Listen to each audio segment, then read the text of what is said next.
Polosa, et Simba Lissoute. Pour moi, comme on a kuna, bateau va travailler dans Zambé. En tout cas, c'est ma musique. Donc là, il y a une mission dans ton pays, aux autres comme il faut. Place nous à où est-ce que tu es? Ah? Oyaki, allez, quittez! Polosa, on a battu ma ligne à Kanye. On a Kekuna. Là-bas! Ah! On nous a mis dans la range. Comment coquette? Ah, oui, vraiment. Qui ça? Et en plus, il y a qui ont commis partout dans l'Europe, dynamique, commis partout dans l'Europe. Comment coquette? Ça est commis partout.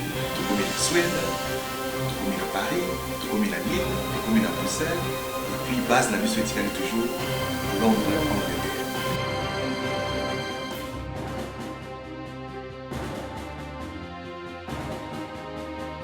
Bisous la dynamique Congo. Tous pour avancer dans le colo. Je suis heureux parce que j'aimerais discuter avec vous sur un thème.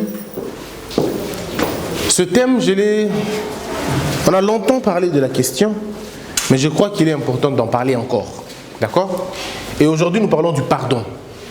C'est quoi le pardon? Pourquoi il faut pardonner? Et qui doit pardonner? Est-ce que tout est à pardonner? Et est-ce que quand on pardonne, qu'est-ce qui vient après le pardon?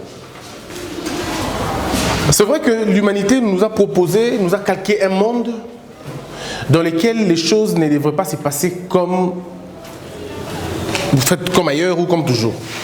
Ça veut dire qu'il y a un prototype que le monde a produit forcément, et ces prototypes, nous sommes obligés de suivre ça. Au point que nous n'arrivons plus à voir le vrai. Nous sommes, je dirais, on s'est écarté de la vraie logique. Le monde ne suit pas la logique qu'il faut suivre. Le monde s'est choisi une voie. Le monde s'est choisi un rythme. Le monde s'est choisi un modèle propre à lui. Et ce modèle a essoufflé l'humanité au point que nous sommes là où nous sommes aujourd'hui. Si vous regardez l'humanité, comment est-ce qu'il fonctionne? L'humanité a fonctionné je veux dire comme une voiture, mais il y a un modèle, il y a un créateur dans le côté. Vous comprenez? C'est comme une voiture qui fonctionne selon Yango. Et il y a un modèle, il y a un. Mais le pardon, en fait, au-delà des définitions traditionnelles qu'on donne à pardon, le pardon est d'abord un principe. Avant que ce qui peut la religion et tout. Non. Le pardon est d'abord un principe. Le principe du pardon, c'est la réparation. D'abord. Le principe du pardon, le premier principe, c'est la réparation.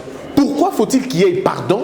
Parce qu'il faut qu'il y ait finalement une réparation. Réparation de quoi? Réparation d'un préjudice subi. Quelqu'un a eu mal, il faut que cette personne-là soit impérativement rétablie pour que le pardon te soit accordé. Dans des traditions, à l'époque, il fallait pas ça déjà parce qu'il fallait que celui qui a fait du mal, lui aussi on l'a fait du mal, de façon que les autres ne puissent pas le faire. Ce qui fait que dans certaines sociétés, c'était des sociétés barbares où quand tu tues, on te tue. Tu crèves l'œil, on te crève l'œil. Tu voles, on te coupe les bras. C'était en fait un enseignement qu'on envoyait aux autres personnes pour leur dire, si vous volez, on va vous couper le bras. Si vous tuez, l'on vous tuera. Et vous avez entendu certainement la loi des talions et tout le reste. Tout ça, vous avez entendu ça. Mais maintenant, le problème est lequel? C'est que le principe, comme le principe du pardon, c'est la réparation. Et que la réparation amène deux choses pour la plupart des cas. L'annulation d'une douleur.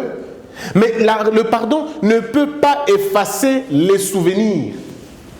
En fait, ici, nous avons le problème il y a des faits et puis il y a les souvenirs. Les souvenirs viennent généralement de faits.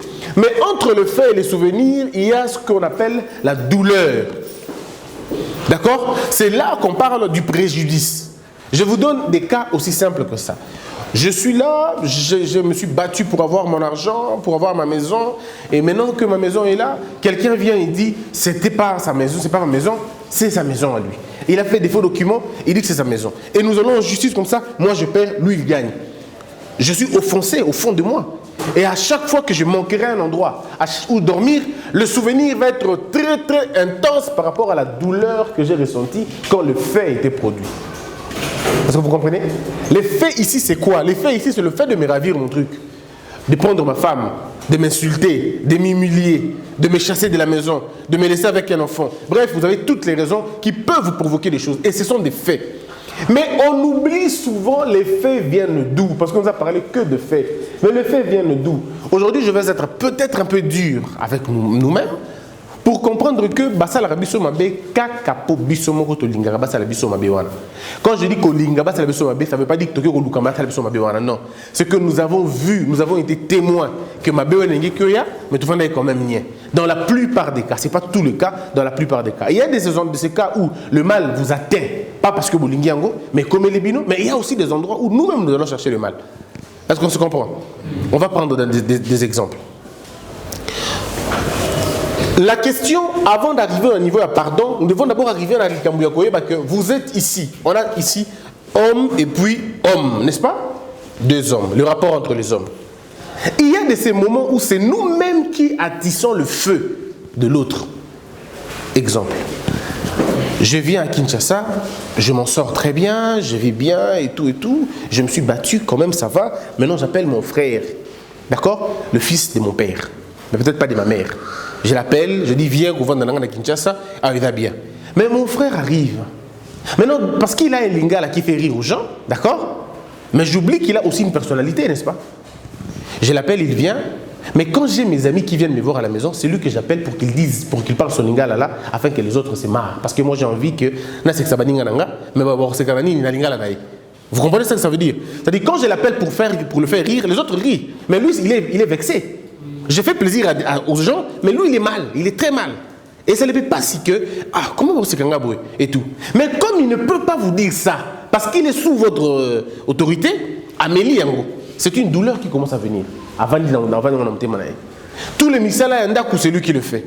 Tout ce qui peut être fait, c'est lui qui le fait. Ok, ne vous en faites pas, ça passe vite. Mais ça reste dans la tâche. Tous les actes que nous posons, que nous croyons que les autres peuvent le faire passer, c'est une erreur monumentale parce que vous ne savez rien de ce qui se passe dans la vie des autres. Le fait pour toi de bien t'habiller, oh là que ça y est, oh là t'as bien, oh il va né, oh il va né, oh il va pantalon, oh il va beau, mais il y a ça dans le côté.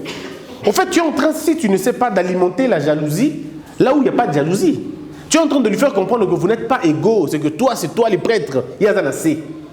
Et du coup, tu le pousses lui à commencer à t'envier. Pas parce qu'il veut, mais tu le mets dans une condition où il doit t'envier. Parce que yo la question est un indicateur de réussite, et ça coula ta logo là yo. Vous comprenez? Et dans le langage courant, quand vous faites un débat, vous lui rappelez toujours constamment Tika, yo bagamono bien voté, yo timbandaka. Est-ce que vous savez ce que ça fait? Ça veut dire que vous l'écartez de la discussion, vous lui montrez continuellement que lui il est petit et que vous êtes grand. Qu'est-ce que lui va faire? Il va commencer à travailler de façon qu'il devienne comme vous aussi. C'est ainsi que vous allez voir quelqu'un commencer à vouloir devenir le gros layo. Et un jour, quand il pensera, parce que dans la vie, vous devez savoir une chose. Lorsque le cercle d'indépendance commence à s'agrandir, notre affirmation commence aussi à se confirmer. On commence maintenant à s'affirmer. Et notre seuil d'acceptabilité de la bêtise commence un peu à diminuer. Vous comprenez? En fait, c'est un terme d'information qu'il a déjà et que tu ne peux plus le mettre comme tu le mettais avant. C'est-à-dire, s'il acceptait certaines choses avant, c'était en fonction de son état dans ces temps-là. Maintenant qu'il n'est plus dans l'état, tu ne peux plus lui dire certaines choses. À quoi on peut l'esprit? Et qu'on peut le lui pas boy, et qu'on peut le lui pas boy. Jusqu'à ce qu'à un moment donné, il va réaliser, oh, il y a un zonda qui est moko à bon tout donc d'après nos zonda coupé, n'a pas même tout. Et ce jour-là, il part de votre maison et tu dis, il m'a trahi, il m'a fait du mal. Vous avez vu là où la trahison est venue? Très loin. C'est une accumulation de gestes inutiles selon vous, mais qui avaient des grandes conséquences chez lui. Et il arrive à un moment donné, il le fait, il sort. Mais à ça, il y a deux cas. Il y en a qui partent parce qu'ils veulent se libérer tout simplement. Ils disent, bon, c'est bon, j'ai souffert, mais j'oublie. Mais il y a d'autres qui partent aussi, qui disent, non, il faut que je le mette à terre, comme il m'a fait. Il faut qu'il sente la douleur, comme moi j'ai senti. Il peut engrosser ta fille, au lieu d'andoki, il peut sortir avec ta femme, au lieu de oui, mais c'était à quel prix? Il a payé l'humiliation. C'est pourquoi vous devez continuellement regarder comment vous traitez les autres quotidiennement. Comment vous les traitez? Est-ce que vous les traitez poliment? Aujourd'hui, il y a des gens qui se moquent, qui finalement se plaignent pour rien. Je vous donne un exemple simple. Moi, je connais mon boulot, je connais mon travail. Je suis journaliste. J'appelle un monsieur qui veut apprendre à mes pieds. Il veut apprendre. On a des erreurs, tout ça quand on apprend aux autres. Nous apprenons généralement les autres avec un peu d'arrogance. On apprend généralement les autres avec un peu d'impatience. Et nous traitons même ces gens qui ne sont pas intelligents, ceux qui vont au Kambangouté. Alors que peut-être que qui passe si vite que ça. Et quand on apprend avec arrogance, on tâche l'autre. Il apprend, oui, mais tu lui mets un autre élément en lui. Tu lui mets une sorte de haine et tu lui mets une sorte de blessure. Parce qu'il n'y a aucune chose qui soit si fragile dans la vie d'un homme comme son cœur et ses sentiments. Vous comprenez? Les blessures du cœur ne cicatrisent pas rapidement. Mais les blessures de la chair, ça cicatrise facilement. Tu comprends un peu? Tu peux me donner une gifle maintenant. La gifle au Pessingaï n'a pas longue. Pas si nango tiba 20 heures et aussi là. Mais l'humiliation que j'ai ressentie dans cette gifle-là, ça peut rester éternellement dans ma tête. Vous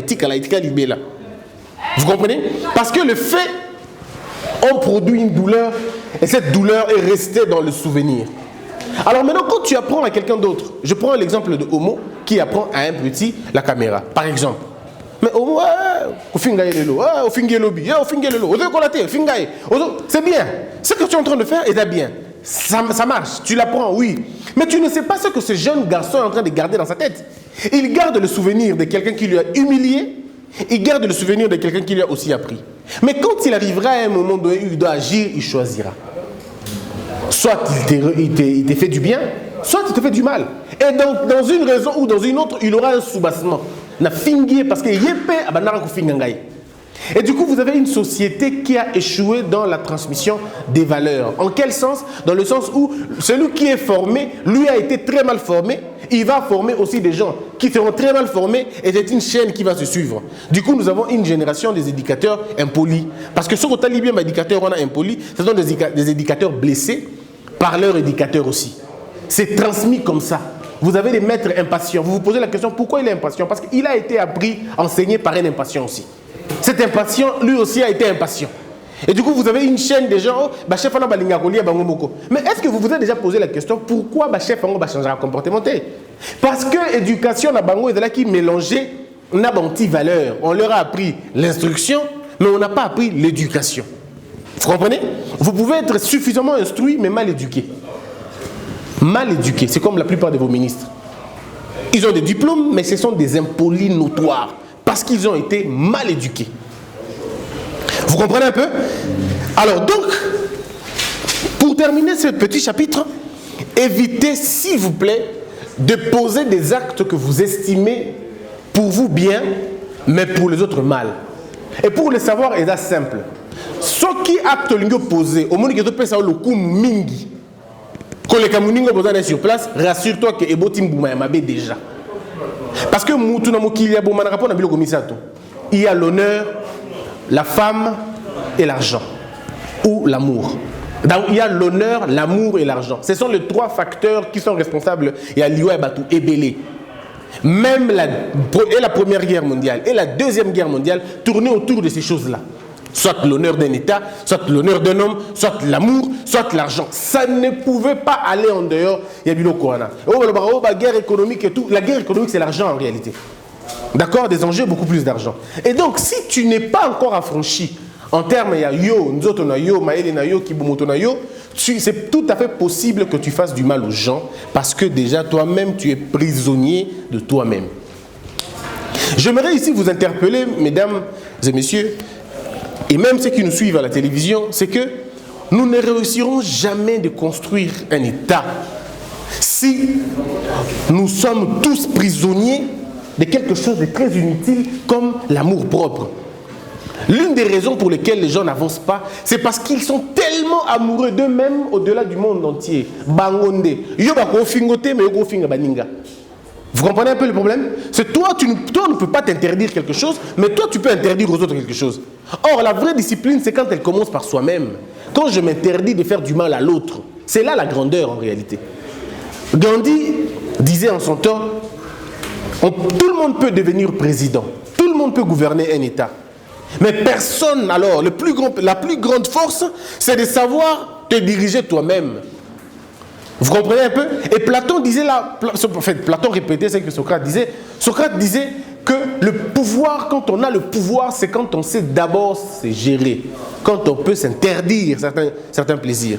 Ça veut dire j'ai la possibilité de marcher ici, mais je dis j'ai la possibilité de faire ceci, mais je dis je ne le ferai pas. Pourquoi je ne le fais pas? Parce que j'estime que il faut que j'arrive à me dépasser avant de vouloir imposer à l'autre un changement. Le changement dont on parle dans la vie de quelqu'un doit d'abord commencer par soi-même. Je m'interdis moi-même certains plaisirs, je m'interdis certains luxes, je m'interdis un nombre de choses avant de vouloir interdire à l'autre. Parce que si la discipline est forte pour toi, tu auras la facilité de dire aux autres aussi. Et même quand on te donnera la possibilité de sanctionner, tu pourras sanctionner les autres. Mais quand toi-même tu n'es pas discipliné, ça va être difficile pour toi de sanctionner les autres. Tu vas les sanctionner très mal ou tu vas pas les sanctionner convenablement. Et même quand tu les sanctionnes, parce que nous sommes à l'époque de la Bible, à l'époque de l'Ancien Testament. Il y avait un système, quand une femme tombe sur l'adultère, on la lapide. D'accord? C'était un principe. Une femme qui couche avec un autre homme, on devait la lapider. On ne devait même pas poser de questions, on devait la lapider. Et le principe était que si tu ne lapides pas cette femme-là, c'est que tu es complice à la bêtise. D'accord? Pour marquer ta désapprobation à la bêtise, il faut lapider la femme. Et c'était comme ça depuis des milliers d'années. Mais voici un homme qui arrive, il était en train de faire, je ne sais pas moi, il apprend que moi, si mon copain va lapider. Et Christ arrive, il regarde les gens en train de lapider cette femme, presque en train de vouloir la lapider. Mais il pose juste une question, parce qu'il était en train d'écrire. Alors, qu'est-ce qui a poussé que les gens viennent le voir? Parce que c'était impossible que quelqu'un écrive sur la terre pendant qu'on est en train de lapider quelqu'un. Je n'avais pas de comprendre dimension. Ça veut dire quand il y avait un mal contre le Bananinga, ceux que mon Indokibel est là. Maintenant, vous êtes tous en train de crier au voleur, mais il y a quelqu'un qui ne crie pas. N'est-ce pas, ça vous inquiète, non? Dites-moi,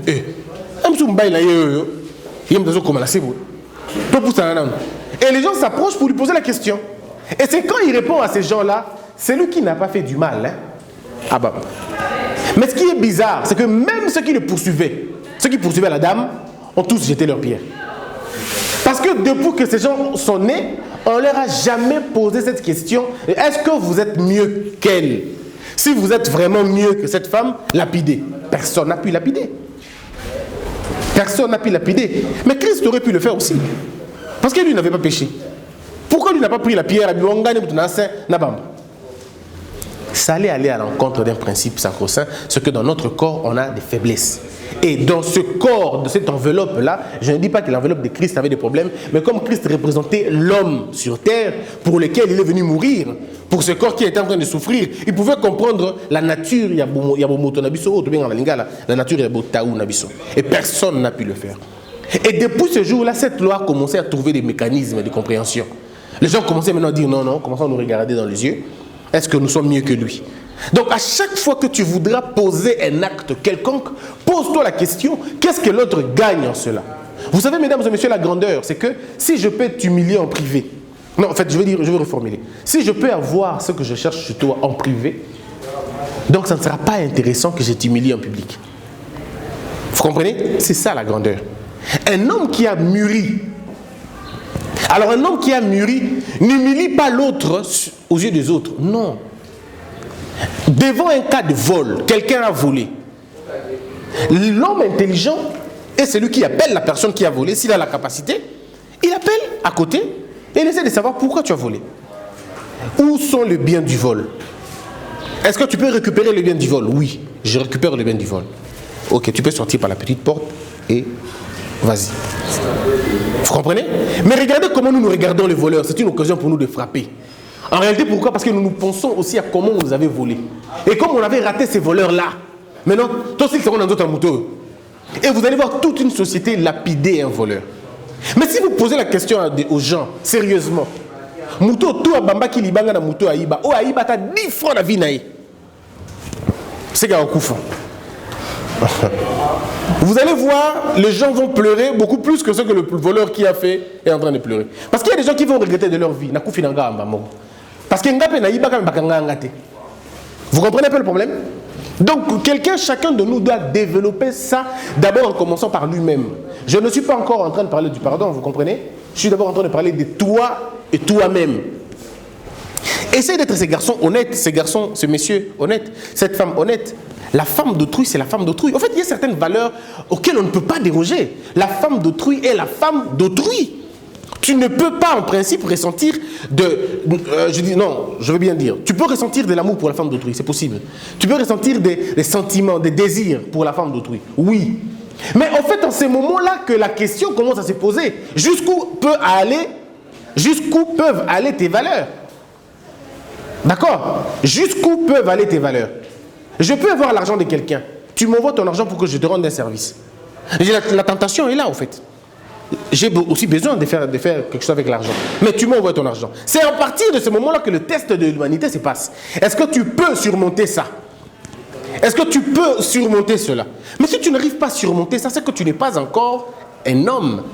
Parce qu'un homme est celui qui passe au-dessus de ses désirs.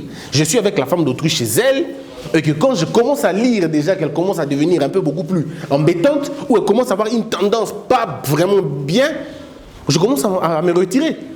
Et je commence à me retirer à la minute où je sens qu'il y a un problème qui arrive. Mais maintenant, si tu attends, parce que toi tu es Superman, tu attends que Ekoma ou résister, c'est bien bon d'attendre. Mais ceux qui ont attendu, pour la plupart des cas, se sont retrouvés nus après avoir fait une bêtise. Et puis vous allez faire une littérature de pardon après. Mais au fond de vous, vous savez, parce qu'il y a toujours un truc au fond de nous qui nous dit on pouvait fuir, mais c'est nous-mêmes qui avons refusé de fuir. Vous comprenez? Et c'est en ces moments-là que tu vas finalement déranger un autre. Tu vas faire du mal à un autre. C'est quoi faire du mal à un autre? Faire du mal à un autre, c'est piétiner sur ce droit. C'est toucher sa subjectivité. Tu peux toucher l'objectivité de quelqu'un, ça ne dérange pas. Mais pas sa subjectivité. Nous réagissons très souvent mal parce que quelqu'un a touché à ma subjectivité. Ça veut dire que quelqu'un a touché à mon amour propre. Il a touché à mon honneur. Il a touché à mon amour. Il a touché. En fait, tout ça, c'est la subjectivité. Vous comprenez? Ça touche à ma personne, comme on dit. Il me fait mal dans ma chair. Il y a qui passe, il y a quatre nangai. Alors que c'est un soni. Alors il y a un comme et déranger dans côté le masouté, il y a résister té. Et nous avons autant d'exemples. Mon père m'a abandonné, j'étais jeune. Ma mère m'a laissé, j'étais jeune. Garçon en gros ça comme les kinabiso atika na zemi. Joan a eu tout un petit frère a tout un amutuka akima. Maintenant mon akelelo. Ce monsieur m'a déchiré le visage. A pasolanga elo, ya salanga bo et tout ça. A humilianga botolanga moi aussi. Bref, vous pouvez imaginer tout ce que vous pouvez imaginer. Mais ça pose une question d'abord. Pourquoi vous ne pouvez pas pardonner? Jusqu'où vous avez été impacté? J'ai un cas. Il y a une dame, je ne sais pas ce qu'elle est devenue aujourd'hui, mais cette fille, elle m'a complètement. C'est parmi les femmes qui m'ont donné envie de continuer à me battre pour des valeurs. Cette jeune dame, elle est de ma tribu, mais un peu du côté de ma mère. Elle a été tenue comme esclave sexuelle pendant 8 ans. Ça veut dire depuis 96 jusqu'à 8 ans, calculez 8 ans. Ça veut dire qu'elle a été tenue esclave à l'est de la République, comme esclave sexuelle. Et j'ai écrit un roman pour cette femme-là, à l'honneur de cette femme, que j'ai raconté même une fois dans Vie ma vie. Après avoir raconté cette histoire, un monsieur m'a appelé ici, il était ministre à l'époque, et puis il est devenu sénateur, si vous pouvez comprendre de qui je parle, mais je ne citerai pas les noms malheureusement. Cette dame, qu'est-ce qui s'est passé? Cette dame, lorsque l'AFDL est entrée, elle avait presque mon âge aussi, mais elle était jeune, toute petite en tout cas. Elle fouillait la guerre. Et avec son père, son père était un pasteur, était un diacre. Et tout le jour, leur père priait pour eux. Disons pour toute la famille. Alors on disait à cette fille, selon ce qui n'était pas faux d'ailleurs, le pasteur racontait en disant que 10 000 tomberont à ta gauche, à ta droite, personne, tout ça, vous savez, hein, tout ce qu'on dit dans la Bible. Ok. Alors maintenant, je crois que c'est vers Minova ou Massissi là-bas, je ne sais pas ce qui s'est vraiment passé, mais elles vont tomber dans une embuscade et son père et sa mère seront tués le même jour, assassinés par les Maïmaï. On le tue. Elle a une physionomie, quand vous la voyez, vous allez croire qu'elle est rwandaise, mais elle n'a rien de rwandaise, rien du tout. Rien du tout, ni de sang, ni de... En tout cas, rien. Tout le mal pour elle, c'était qu'elle était tombée dans ça. Alors on tue son père, on tue sa mère. Elle a 9 ans, ou je sais pas moi, 10 ans, mais elle a des frères, tout ça, et chacun prend son chemin. Il y a une débandade de Koti, parce qu'à l'époque, il y avait beaucoup de pertes d'enfants, dans le moment où Bana Bapanzani, elle aussi, elle fouille. Elle grandissait jolie, elle était belle et tout. Oh, c'est pas possible. On la prend, on la mène dans un coin, les maïmaïs ils vont la prendre. Objet sexuel. Pendant 8 ans. Tout ce qu'on attendait, elle était esclave sexuelle là-bas. C'est ce qu'elle faisait tous les jours de la vie. Au point que, Christian, je m'étais habitué à ça, à cette vie-là. Je suis vraiment habitué à cette vie-là. Jusqu'à ce qu'il y a eu un, je sais pas moi, qu'est-ce qui s'est passé. Joanna, elle va trouver un moyen de fuir, elle fuit. Et je ne sais pas qu'est-ce qui s'est passé, elle n'est jamais tombée enceinte, en tout cas pendant cette période-là. Mais elle fuit quand même, elle arrive, elle vient à Kin et ça ne marche pas. Je ne sais pas qu'est-ce qu'elle a fait dans la vie, elle a réintégré encore une histoire de prostitution, de ce sens-là. Mais en même temps, elle va faire l'Unikin. Et c'est là que moi, je vais la rencontrer. Moi, je revenais des Bandaka, on vient à l'Unikin, on commence à étudier, elle vient après, et tout. On a commencé à évoluer. À l'Unikin, on ne se fréquentait pas. Elle me disait qu'elle me voyait, mais moi, je ne la fréquentais pas, on ne se fréquentait pas. C'est quand j'ai commencé mes émissions à la radio, qu'elle a repris un peu la santé, elle s'est retrouvée, elle a commencé à travailler, c'était bien. Mais cette femme avait nourri une pensée dans sa tête. C'était qu'elle a fait la médecine, cette femme. Elle a fait la médecine et elle, dans sa tête, c'était que, alors ça, la médecine, soit si c'est médecine, elle va aller travailler dans l'Est de la République, elle va inventer carrément un poison pour inoculer dans tous les corps des groupes armés. Donc dans sa tête, c'était ça. Il dit que moi, je vais financer, je suis prête à financer mes études à hauteur de ça. Poison mon corps, dans ça, et on a commencé à discuter quand elle a suivi. J'ai parlé du pardon, effectivement. Elle m'a appelé. C'est vrai, elle sanglotait de pleurs. Je suis allé la voir dans son bureau. On discutait, elle venait de finir ses études. On a discuté. Et elle m'a fait comprendre effectivement tous ces enjeux-là. Maintenant, elle me dit, voilà ce que moi je me suis résolu. Quand toi tu as parlé du pardon, où étaient ces dieux-là, comme mon père qui servait Dieu? Où étaient ces dieux? J'ai répondu comme j'ai toujours répondu. Dieu était au même endroit où son fils, quand son fils était tué. Il était là. Il voyait aussi de la même manière quand Jésus-Christ mourait. Dieu voyait la même chose et qu'il ne pouvait rien. Alors elle a parlé, elle m'a montré les documents maintenant. Voilà ce que je suis en train de faire, voilà ce que je compte faire. Mais elle m'a seulement jamais dit si elle avait déjà tué un ou deux, mais elle m'a dit que si elle pouvait, elle n'allait pas regretter de le faire. Donc vous comprenez tout de suite que cette femme...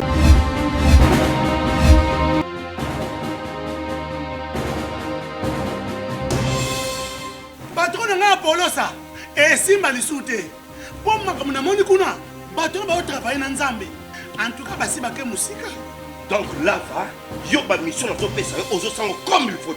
Place no awe za susute. Ah? Oyoki, allez quittez. Polosa. On a ba tchama ni na kale. Na lamu na kekuna. Là va. Ah! Oh, nous avons la range là.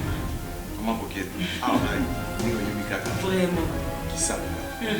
Et en plus, Nayoki qui est commis partout dans l'Europe, dynamique, commis partout dans l'Europe. Comment coquette? Ça est commis partout.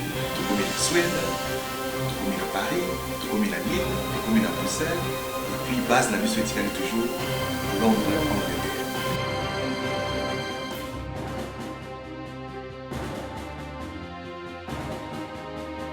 Biso na dynamique Congo. Toza ko avancer na nkolo.